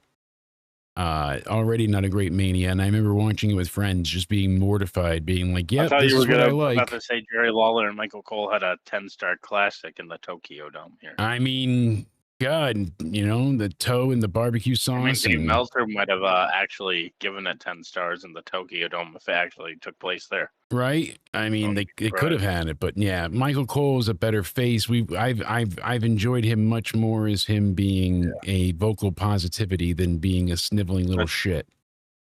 Natalia. Yeah, the boat and the goat. Yes, Miss Neidfart. Remember when she was farting on SmackDown? Yeah. How far we've come. She's another one. Yeah, I prefer her as a face. She's got a bit of edge right now as a natty character, but we haven't seen enough of that in WWE. She was very formulaic for a long time. Full on with a natty character in WWE, I think she should just be unstoppable badass tweener. Yeah. Like, I don't give a fuck who you are. I made this division kind of thing. Like, would be nice. Be babyface heel, she'll go after either one. But right now, how like, Ronda she hasn't should have done been anything handled in a significant amount of years. Like backstage, I know she's a big help. I know Bailey, Liv, like Rhea, like Stephanie, like I've all said great things about how much Natalia helps them, like grow as characters. Yeah. But like she's not an on-screen, herself known in a while. So like I'm gonna say that like she's a better face, but there's nothing that I can really go off of in recent years, so I don't know what to say. Very true. To talk about right now. I think that it kind of just leaves us with Natalia of yesteryear, and until we see more from her, I'm going to stay with the face side. Nikki Bella, I prefer as a heel. Her as a face feels very ungenuine. Like Bellas in general, like just how they talk and stuff like that, they're Yes. just perfect for heels. When their faces, they feel like they're unintentionally, but yet intentionally demeaning you and talking down to you and making you feel inferior. Like they're very, they try to placate to the masses. So it feels, again, unnatural and, oh my God, I love Stephanie Vancourt. I love, like she has to be like whatever the popular is, that kind of thing. It That's why I doesn't think she's turning feel heel. legitimate. She's like a fake ass fucking face right now. Otis, She's just trying to puck her up to Stephanie. Oh, with Otis, I'm gonna keep this short and sweet because like Otis is just like that lovable good guy that everyone wants to root for. So I don't think there's any other. I know they tried a heel run with him, but I think he's just a better face. who? Who? That's what it feels like. They forgot about him, Alpha Academy, whatever you want to call him. Maxine's the only one that's got any screen time. Obviously, him and Tucker had a chance at one point to be one of the most over tag teams. Everything that happened with Mandy, like this guy had it. He won the Money in the Bank briefcase and then nothing. So don't forget that. Otis, better as a face, but man, have they failed him. Pat McAfee, the host with the most, I prefer him as a face, even though he's a bit of a smarmy ass at times. I liked him as a face. When he was wrestling as a heel and doing the Adam Cole matches and NXT and whatnot, he was very good at it. And especially for the lack of expertise in the ring he has, he did excellent. So I think Pat, better babyface given. Well, he debuted in WWE as a heel in NXT. Yep. So I prefer babyface, but really yeah. Penta is someone that has been a blessing from, his career to be put in WWE, because in AEW, he was very stagnant. They did nothing really with them for years. Initially, they were somewhat of a big deal, but then they just kind of forgot about him. And he's one that I felt like should have been going for the main title and whatnot. So they presented him in such a way. He's a very lovable, luchador, and all luchadors work better as faces. You put a mask on him, kids love him, and he's got the Penta strut. He's just, I say charismatic over and over, but this guy oozes charisma like no other. He's got that machismo. He's fun. He's very unique in his mannerisms and the way that he presents himself. So he stands out. I like Penta a lot. He's definitely a better babyface. Penta definitely, face. Pete Dunne, one of the Americanos. This is easy. He's the bruiserweight. Make him a heel always. Yep, easy, simple, straight through. Rey Mysterio. It's the luchador. He's got to be a face. Like Rey Mysterio is an iconic great of all time, but there's nothing really much to say because he's only been face. Pretty much. I mean, I can't recall heel Rey. So what's the talk about here? Yeah. Yes, face. Was he? I can't think of a time where he was heel at all in WWE. Same here. So, yeah, gotta just by default say babyface. Now, topic of conversation comes to mommy, Rhea Ripley. Look at her growing on our screen there. My God. Fishnets I think and she all. was someone that needed the heel run to. This is like the same thing with Liv, going back to her. I think this is like they're down like that same journey. They needed that heel run with the Judgment Day, etc. Then that heel run is gonna get them so popular, which is gonna make them mega baby faces. So you needed Rhea, the rain to appreciate the sunshine, right? Is what you're saying. Yeah. We needed to see the heel side of her and want to not boo her, but be against Rhea and they're dastardly evil shit. But then it got to the point where everybody just couldn't help but cheer her. She's going to go take on Becky at Mania, and we're going to see all these things transpire from her. And we're like, fuck yeah, go get it, girl. So that was very cool and fun to see. She, to me, is a very unique look, talent. I mean, you go back and she was Barbie. She was just this beautiful blonde, but a dime a dozen. And Nixon Newell, Tegan Knox just got done saying how WWE doesn't push any tattooed superstars that are female. Right. But Rhea is extremely over, and more than just like, oh, the goth audience or anything like that. Like, she's over with everyone. People are obsessed with Mommy, her looks, her in-ring ability.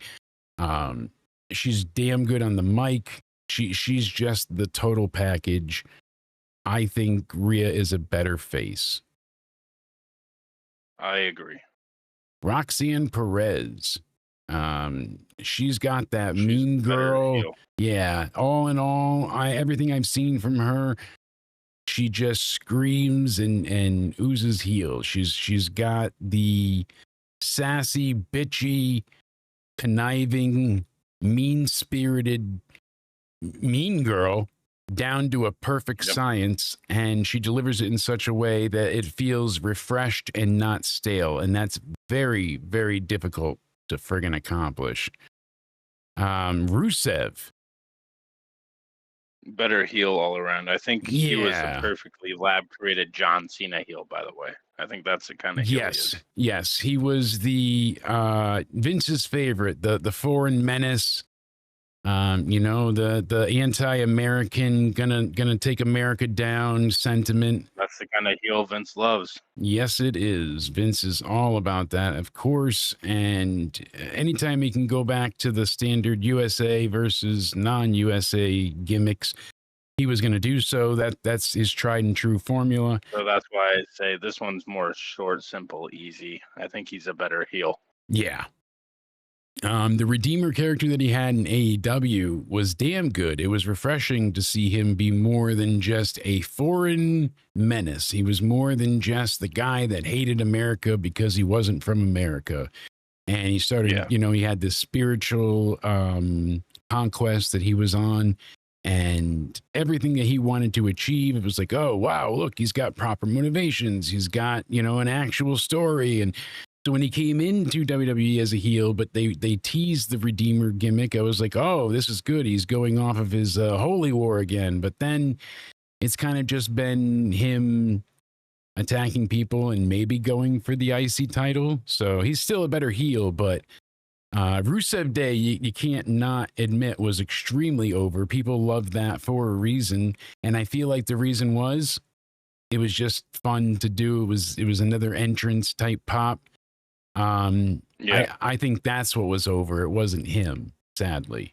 So yeah, and I think Rusev overall in AEW, there was nothing really much for him to do there, and Rusev, I should say Miro, honestly, but he went into AEW shitting on WWE, and do you remember how they debuted him? They had him be the best man, Cody. He was the best man in what, Kip Sabian's wedding? They had Billy Mitchell, the King of Kong himself, in that fucking stupid thing, because Miro was now an arcade-loving, video game-playing nerd that was the best man. Eventually, they got it right more with Miro being the Redeemer, but it took a long time, and he was still a heel. So it's not like, the two different versions of heel Rusev. And, I mean, it left so much to be desired. But I still say to this point that I would go with heel Rusev over any type of face Rusev Day angle. I agree with you. Yes, indeed. Now, what about Seth freaking Rollins? This one's tough. Bell to bell, he's usually not disappointing. I think Jesus, I knew nothing to pop this. I bumped my finger on the wall, and I think it dislocated. Jesus, you're breaking yourself up over there. Don't get that I mad. popped it back into place, but it's like a throbbing. Ooh. What fun. Yeah, throbbing. I'm fine, but I can make it through this. It's just only you can fuck yourself up in the podcast. I don't. Seth Rollins. He didn't even have to kick your ass. Seth's a very interesting case because he's been every color of the rainbow and every shade in between. He's been an eccentric, flamboyant, ridiculous heel. He's been a serious, threatening leader of a group heel. He's been part of a stable that was all about whooping ass. He was, in one of the biggest factions in the past, 2 decades. He's been kind of everything. He's been the ultimate heel and the ultimate babyface. Seth is I think, a better prick. I agree. We had the Architect, I and like then we him had the better. Kingslayer. The You know, him Authority, against like, Lesnar. When he went ahead Yeah. and you know was the ultimate babyface, then coming out and fucking fighting Triple H and taking over NXT and just not taking anybody's shit. That was a great babyface version. Then we got the babyface that was afraid of the Fiend, and that was less than stellar. It They kind of went damaged the him John for a Cena long thing with it. time. I'm afraid of Bray Wyatt. Yeah. It just undersold and cut down I don't know how he did that everything. though. Jesus. Everything they tried That's to rough. accomplish with Seth, they ruined in just such a short amount of time with him as a face. He's had many different iterations as being a heel, but I think more so his current run has been better because of how it's been handled, where he's not that whiny, ridiculous, you know, and sing my song, and he's got all the crazy outfits, and he's been very straightforward about like, I'm here, we're gonna get belts, we're gonna whoop ass, and I feel like that's a better version of him. But overall, he's a smarmy prick. He's got the voice that's, you know, it grates on your. He's just overall better presented as a heel. 100%. Sheamus is an interesting case because banger after banger, Sheamus can be cheered all night long as he puts on a fucking killer match. But you go back just a couple years to the Bar, League of Nations, You Look Stupid with the Mohawk, and him being the belt holder with Roman and all the crap that happened there. And it was bad. So him being a heel for a long time was very, very foreign menace, just by the books, you know, paint by numbers stuff, very formulaic. Sheamus is a face. Sheamus, wasn't too much better for a long time either. Banger. Like he was kind of green in the ring, like when he first started, but he's a fucking. Now he's leaving it all out there, tearing it up, having some of the best matches. Put him in the ring with anybody, and he's gonna give you a good classic. That's why I wish this upcoming Monday, like with Shinsuke, like I wish it was NXT Shinsuke in there with this version of Sheamus, because that would be a banger. Yeah, no doubt. But, I mean, certainly I think feels overall like we're missing Sheamus something. is just better as a face, because all his heel runs kind of were like missing something. Like he was WWE champion. When was the last time? Like in 2000, like what? 15 or something? Was it 19? Yeah, because he won it from Roman with the cash-in briefly. I forgot about that, but it was the December pay-per-view. I want to say 2018, maybe it was 2018. Yeah, that stupid Mohawk thing going on. Yeah, so, right? Yeah. He came out and was it Roman the Universal won, and then he. Title, I think so. I remember being on Raw and he cashed in, and Roman got screwed with that, and bunch of. Yeah, the Universal Championship.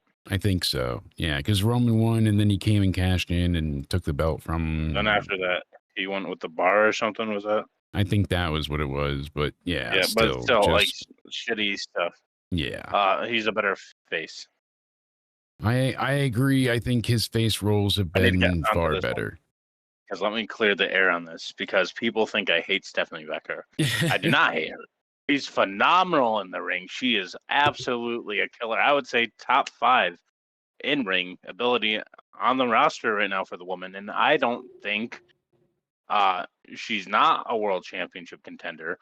My thing is, before we get into the heel and face and what this podcast is about, I just think it was too soon to shoot to the moon, because yes, there's always that saying, the championship makes the wrestler, but the wrestler in reality is what makes the championship prestigious. And I don't know if she was there yet, because yes, she had a lot of matches in NXT, but she didn't have many matches on the main roster yet, which was my point. But I do think she's just a better overall babyface in general, though, because the crowd loves her. Everyone loves her. How can you not? She did have a lot of matches. I think the issue was that she had a few spells of being gone for a couple weeks at a time, but she was like the most. I didn't realize she was the most winningest star. Winning the title, maybe, because maybe if she was just there weekly, maybe I wouldn't have minded it as much. But I think that derailed momentum. I know she was sick, but what it I think was that is just derailed momentum for me.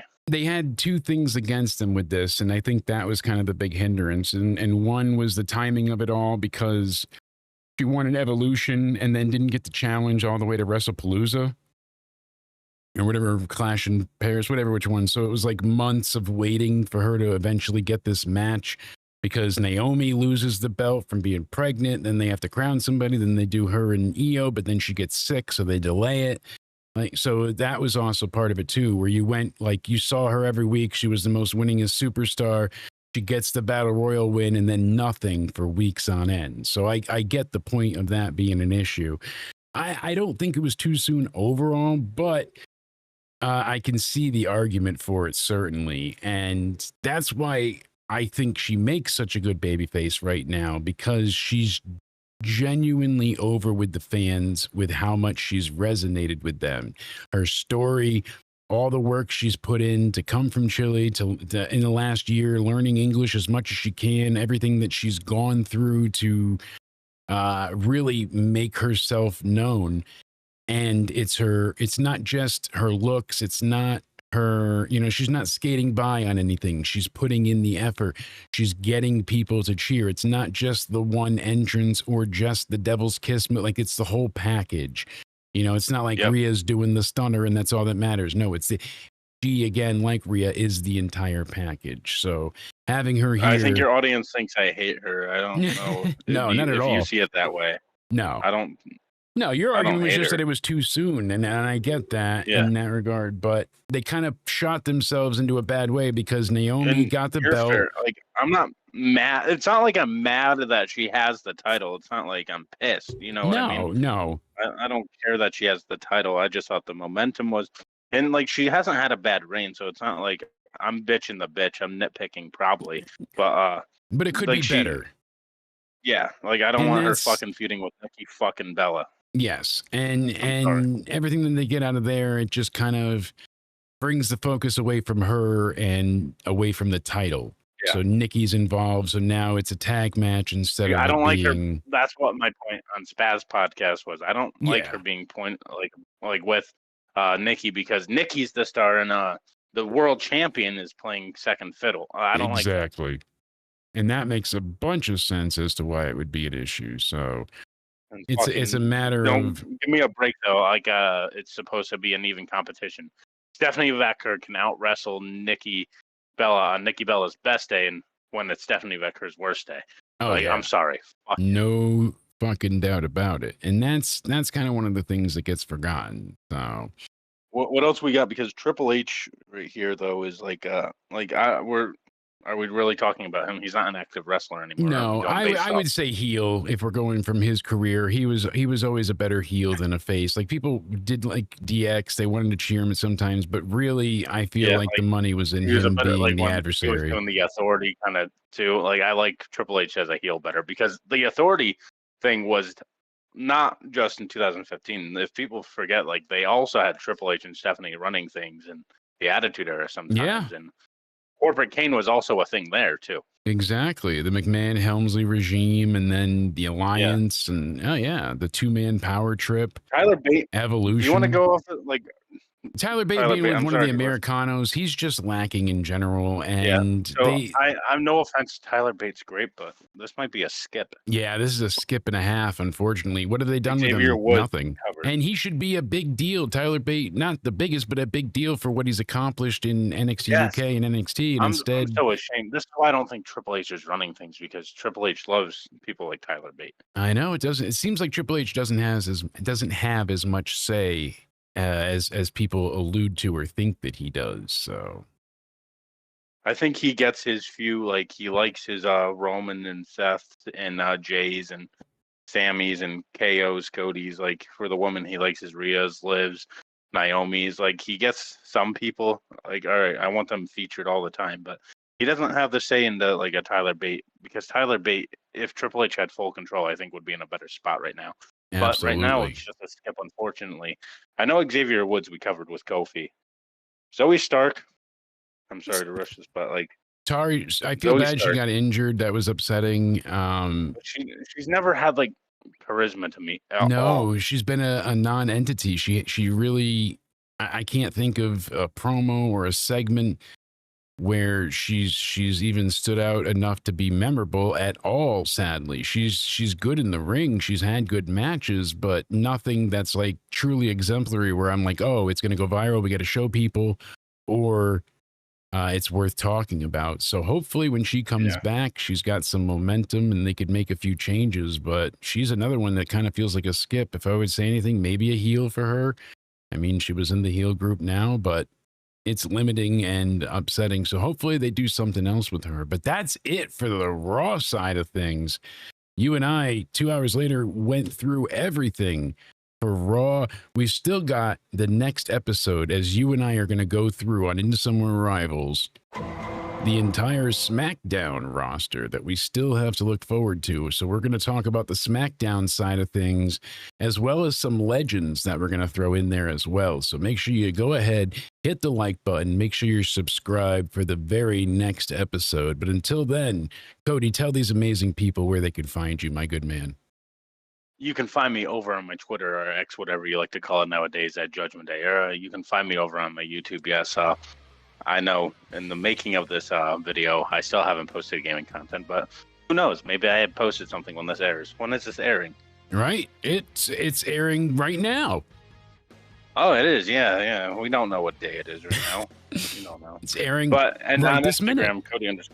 Cody_Onidi_316. Yes, yeah, indeed. But I'm just saying, do you even know the day of the week right now, or is that a mystery? It's all a mystery. So I hopefully you got some gaming content up. But in the interim, they can go ahead and check out you and I.